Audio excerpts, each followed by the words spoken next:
I knew the second I saw the black SUV roll up that these guys weren't cops. Too clean, too slow.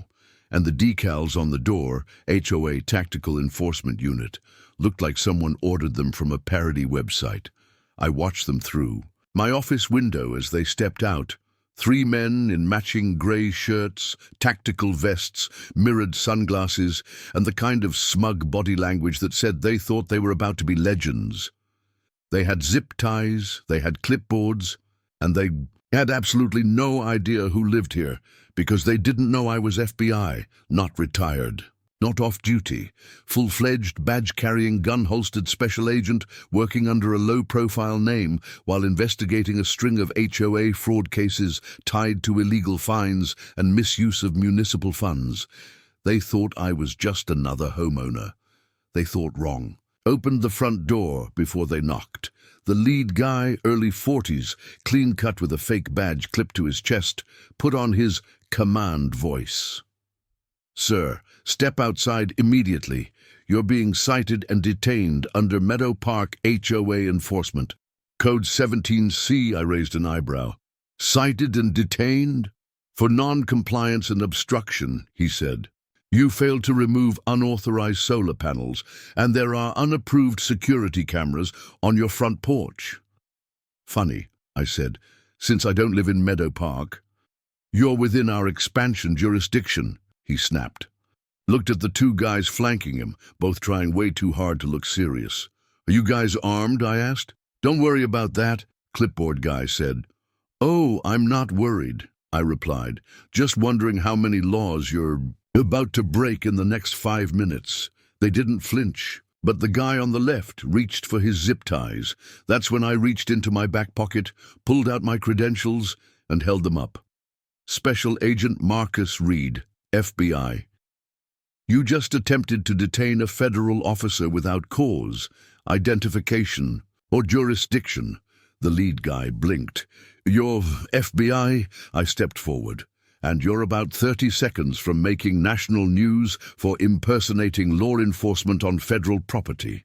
Want to keep going? The guy with the clipboard, who I'd later learn went by Commander Rick, froze like he'd been tased. His 2 sidekicks exchanged glances, and the one with the sunglasses actually took a step back. I took one forward. You're impersonating an enforcement officer, attempting to detain someone on private property, and doing it under the banner of a homeowners association that, by law, has no jurisdiction outside of civil code enforcement. I said calmly, so I'll give you one chance. Walk away, right now. Rick didn't move. We're not impersonating, we're authorized by the HOA board. I sighed. An HOA board isn't a law enforcement agency. You're wearing tactical vests. You rolled up with a fake government SUV. You have zip ties. You claim detainment authority. That's 3 felonies already, and we haven't even talked about the vehicle registration yet. He started to say something. I cut him off. And just so we're clear, every second you're standing here is being recorded on 2 high-resolution 4K cameras under my eaves, one of which is also connected to a live feed at my field office in Arlington. Clipboard guy's mouth shut tight. I pulled out my phone and tapped a button. 10 seconds later, a tone chimed in my ear. Reed, this is Special Agent Huang. I've got your signal. What's your status? Got 3 impersonators at my residence. Attempting detainment under a fake HOA law enforcement unit. Proceeding with citizen hold unless local PD gets here in the next 5. Understood. Backup dispatch to your location. Deputies notified. I ended the call and looked at them. Rick opened his mouth again. You can't just... I pulled my service weapon and held it low and ready, not aimed, not threatening. Just visible. Try me, I said. The guy on the right turned around and walked back toward the SUV. Rick looked like he wanted to run, but was too proud to make the first move. His voice cracked. This isn't over. It already is. 3 minutes later, a county cruiser pulled into the driveway, lights on but no siren. Out stepped Deputy Leland, someone I'd worked with before, who recognized me instantly. Agent Reed, he called out. You good? Perfect timing, I said. These 3 were attempting to detain me under HOA authority. No real badges. No legal paperwork. Rick started babbling. "We have authorization from the community board." Leland cut him off. "Sir, please place your hands on the hood of the vehicle." Rick froze. "I'm not under arrest." "You're being detained pending verification of identity and intent," Leland said. "And just to be clear, you're lucky Agent Reed didn't draw and drop you where you stood." They were cuffed, processed, and taken into custody. I watched them drive off, then finally took a breath, because what those guys didn't know, and what I hadn't told them yet, was that they weren't just going to jail. They just kicked a hornet's nest of federal interest. Later that day, I sat across from my assistant director in a secure call. "You serious?" she said. "Fake HOA cops?" Fully outfitted. Branded vests, flashing lights. They even had fake citation slips with bogus QR codes that redirected to a dummy HOA violations site. It's a scam, and they're targeting people just outside HOA reach, pressuring them into compliance, collecting made-up fines. Sounds organized. It is. That's when I dropped the big one. "I think this is connected to the Delridge HOA case. Remember that syndicate we suspected? Third-party security firms forming rogue enforcement squads. You think these guys are part of that?" "I'm sure of it." She nodded. "Then you're authorized to take it as far as you need to. Surveillance, seizures, coordination with local PD, the works." I closed the laptop and looked back out the window. Rick and his fake HOA cops had made a critical mistake. They hadn't just picked the wrong house, they'd tripped over the entire federal wire, and now I wasn't just going to shut them down. I was going to dismantle whatever corrupt empire they were building, one fake badge at a time. Within 72 hours, we had a task force in motion. I brought in Special Agent Huang from Cybercrimes, 2 Tactical, analysts from fraud investigations, and a local contact from the county clerk's office. Together, we combed through every link between Meadow Park's HOA and the HOA Tactical Enforcement Unit that had tried to arrest me on my own front. Lawn, what we found was worse than I expected. The fake HOA enforcement team wasn't a one-time mistake. It was a full-on racket. A private security shell company, Civic Enforcement Group LLC, was contracted by over a dozen high-end suburban HOAs across 3 counties. They billed themselves as compliance officers with authority to de-escalate, cite, and detain. Their website was slick, their branding clean, their uniforms disturbingly close to law enforcement, with terms like Community Tactical Unit and Civil Order Response buried in their language like landmines. They weren't just pretending to be real police. They were actively shaking down residents. Multiple reports surfaced. An elderly woman fined $750 for property neglect because her grass was overgrown for 48 hours. A single dad who had his patio furniture confiscated because it was deemed unsanctioned. A teenage girl forced to delete TikTok videos, showing the officers outside her house after they threatened to report her to federal database records. But none of the victims had reported it formally. Why? Because they believed it was legal. They were scared. These fake officers had created such an illusion of authority that people didn't question it. They showed up with clipboards, with pre-filled violation slips, demanded enforcement contributions, and recorded themselves while intimidating homeowners, and it was all funded by HOA boards who either turned a blind eye or were fully complicit. By day 4, we'd mapped it out. 12 HOAs, 9 board presidents with direct payment trails to Civic Enforcement Group, and over $1.4 million in code enforcement donations, collected in under 8 months, all of it off the books. All of it illegal, and all of it operating under the false premise of neighborhood order. We got federal warrants that Friday. The first takedown happened in the middle of a board meeting. Meadow Park HOA had gathered for their quarterly review, a small circle of homeowners seated in lawn chairs under a white gazebo near the clubhouse. They were halfway through a slideshow about landscaping fines for decorative rocks when we arrived. 3 unmarked FBI SUVs rolled in behind the hedges. My team moved fast. No drama, no shouting, just presence. I walked up behind Linda Coates, the president who authorized the HOA tactical enforcement contract. She was mid-sentence when I spoke. Ms. Coates, Marcus Reed, FBI. We have a warrant for your immediate surrender and the seizure of all HOA enforcement-related documentation. She turned slowly, blinking as the words caught up to her. What? She whispered. I showed her the badge. You paid fake law enforcement to detain homeowners. That makes you complicit in impersonation, fraud, and civil rights violations. She stood, hands trembling. We were just trying to keep the neighborhood safe by dressing up rent-a-cops like feds and sending them to arrest people over solar panels. The other board members stared like deer caught in LED headlights. I handed the warrant to Linda. She didn't even read it, just folded it in her lap and let herself be cuffed. The HOA collapsed overnight, and that was just the beginning. We executed coordinated raids across all known HOA contracts. Agents pulled financial records, seized uniforms, impounded vehicles. Several of the officers turned cooperative once they realized they were looking at prison time. They named names, gave us access to private chats and video logs. Turns out their entire operation was gamified.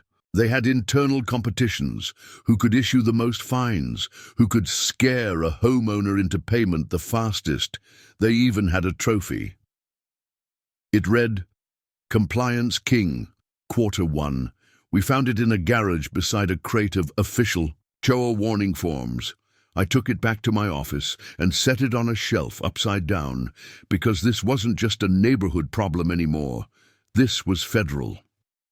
By week 2, the headlines had gone national. Fake HOA cops busted by real FBI agent. Suburban tyranny. How a retired Marine was nearly arrested over a wind chime. Neighborhood watch or neighborhood racket.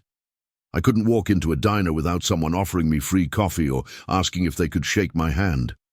The viral clip of Commander Rick being cuffed, his sunglasses askew, still trying to quote made-up HOA bylaws, had been replayed 1,000,000 times. But I wasn't done, because while we had shut down Civic Enforcement Group, we hadn't yet identified who created it. The shell company was registered to a fake address in Nevada, tied to a throwaway email and a prepaid credit card. But a breakthrough came when one of the captured officers, GoPro guy, agreed to cut a deal. His name was Max Devlin, 28, former security guard, 0 training. He gave us everything, how they were recruited, what they were paid. The onboarding process. It started with a Craigslist ad titled Patriot Needed, Protect Local Freedom with Neighborhood Tactical Support. Interviews were conducted in a strip mall outside Phoenix.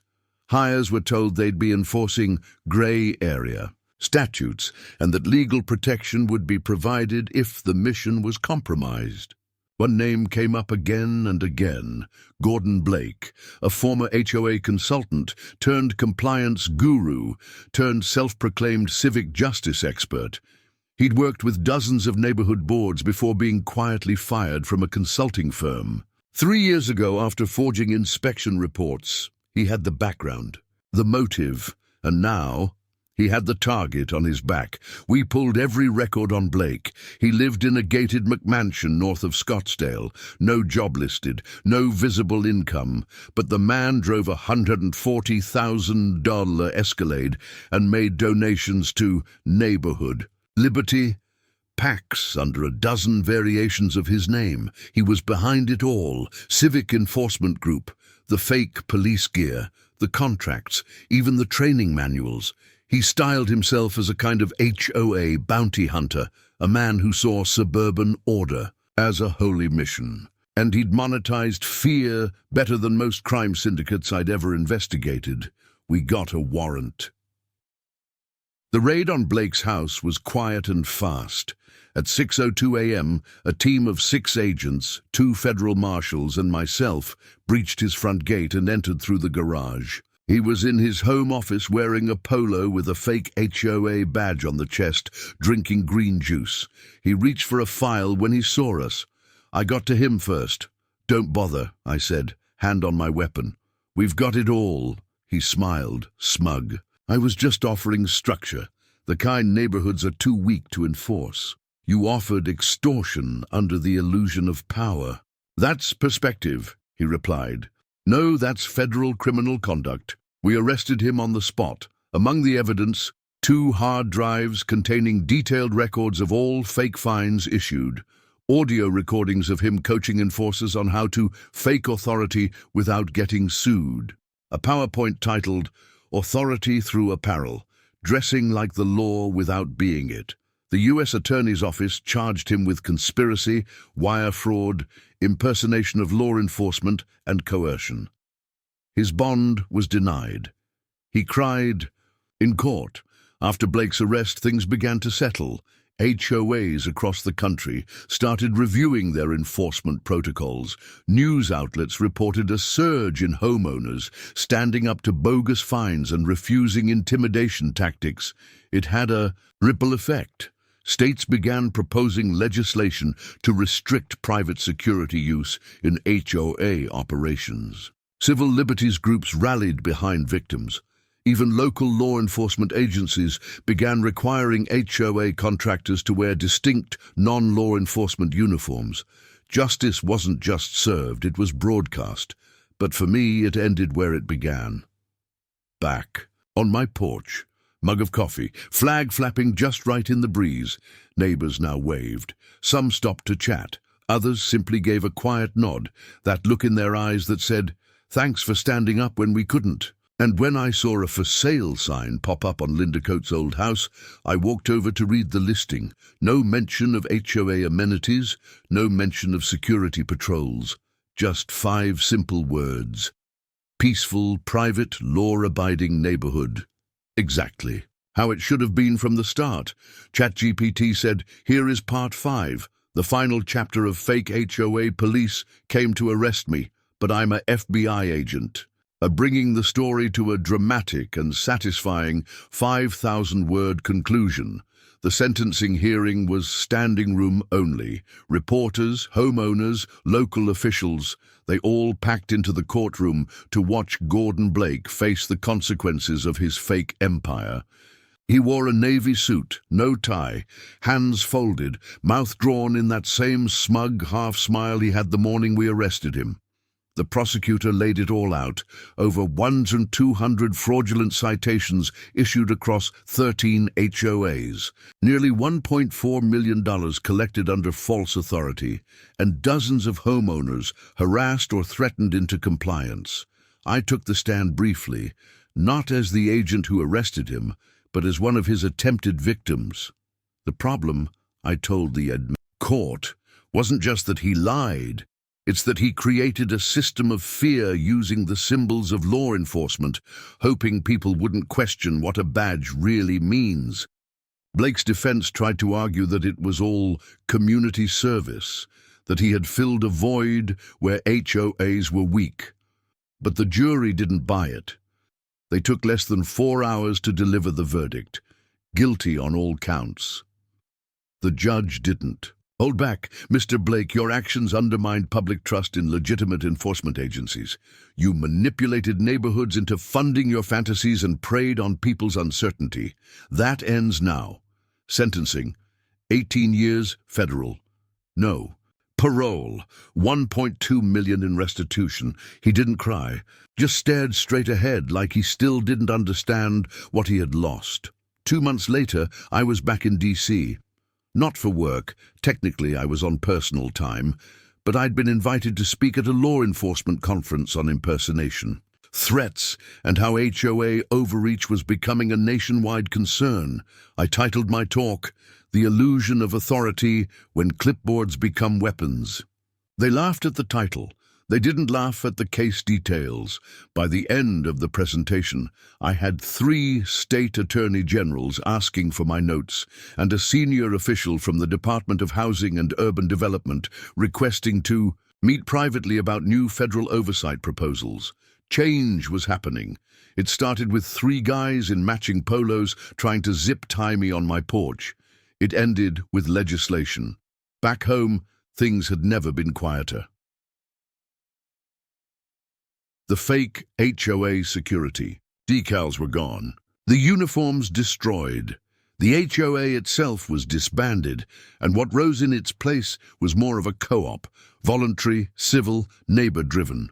Sometimes people still stop by my gate, tourists of scandal, trying to get a selfie with the FBI guy who took down the fake cops. I usually turned them away politely. I wasn't interested in fame, just peace. One morning, I opened my mailbox and found a card. No return address. Inside was a handwritten note. "You showed us how to fight back. Thank you for giving our neighborhood back its dignity." Signed, One. Of the silenced. I pinned it to the corkboard beside my desk. Next to it, a photo from the day of Blake's sentencing. And below that, the original Compliance King Q1 trophy, still upside down, mounted on a piece of cedar from my porch. A reminder of what power can look like when it pretends too well and what happens when it gets checked by someone who's not afraid to stand up, someone with a badge that means something.